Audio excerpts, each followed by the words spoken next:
যে দলটা ব্যান্ড নয় 25%, 1/4 অফ পপুলেশন যে রিপ্রেজেন্ট করে, তাকে বাদ দিয়ে নির্বাচনটা করতেছেন কেমনে? 50 কোটি বৃক্ষরোপণ কইরে দেখেন তো দেশে ল্যান্ড থাকে কিনা। বহির্বিশ্বে যারা ছিলেন ফেরত আসছেন শুধুমাত্র এনসিপির কারণে। গণতন্ত্রের নামে চিৎকার করে যারা গলা ফাটাচ্ছেন, তাদের নৈতিক দায়িত্ব সরকারের কাছে প্রশ্ন করা। কি এই দলটা ব্যান্ড হয়নি, যেহেতু দলটাকে নিষিদ্ধ করা হয়নি, সে কেন নির্বাচন করতে পারবে না? কেউ প্রশ্ন তুলছে? তুলেনি। কেন তুলেনি? ওই জামাত ইসলাম কিছু আসে যায় না, জামাত ইসলাম ক্ষমতায় যায় নাই, কিন্তু অন্য যারা তুলবে মাঠে আসলে তাদের চেহারা বদলায় যাবে। নির্বাচন নিয়ে যে চিৎকার হাহাকার করতেছে সেটা করবে না। তা না হলে আপনার নৈতিক দায়িত্ব, আবারও বলছি, আপনি গণতন্ত্রে বিশ্বাসী, আপনি অ্যাকশন দিয়ে প্রমাণ করতে হবে যে আপনি গণতন্ত্রে বিশ্বাসী। যদি আমি বলার পরেও তারা এই আবেদন না করে, নিশ্চিত তারা গণতন্ত্রে বিশ্বাসী না। তা না হলে আপনাকে সরকারকে বলতে হবে যে দলটা ব্যান্ড নয় সেই দলটার 35% থাকুক, যত শাক করে ফেলায় দেন 25% তো আছে। তা 25% লোক মানে 1/4 অফ দ্য পপুলেশন।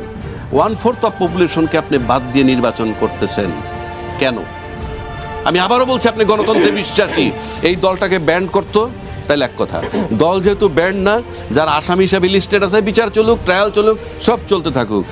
এদের জন্য ইউনূস সাহেব তো গণতান্ত্রিক সরকার না, নির্বাচিত সরকার না, ফেব্রুয়ারিতে চলে যাবেন, তার কাছে আমার কোনো দাবি দেওয়া নাই। গণতন্ত্রের স্বার্থে গণতন্ত্র যারা বিশ্বাসী, সুযোগ দেওয়া উচিত ছিল কিনা বা উচিত। আপনি কথাটা বুঝতেছেন না কেন? যারা গণতন্ত্রে বিশ্বাস বলে চিৎকার করে গলা ফাটাচ্ছে, তাদের নৈতিক দায়িত্ব সরকারকে চাপ দেওয়া, নির্বাচন কমিশনকে চাপ দেওয়া। আপনি যে দলটা ব্যান্ড নয় 25%, 1/4 অফ পপুলেশন যে রিপ্রেজেন্ট করে, তাকে বাদ দিয়ে নির্বাচনটা করতেছেন কেমনে? কি আপনি সুবিধা মতো কমফোর্টেবলি পাশ করে যাবেন সেই জন্যে? তার মানে পাশ করা জরুরি, গণতন্ত্র জরুরি নয়। এগুলি সোকল্ড বক্তব্য। আমার ধারণা আওয়ামী লীগ চুপচাপ বসে থাকবে, কাউকে ভোট দিবে না।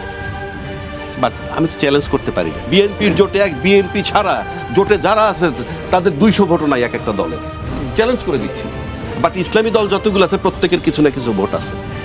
সুতরাং জামাতের সাথে যদি আওয়ামী লীগ যোগ দেয়, বিএনপির মানে কঠিন হাড্ডাহাড্ডি লড়াই হবে বিএনপির সাথে। হবে কি হবে না সেটা আমি জানি না।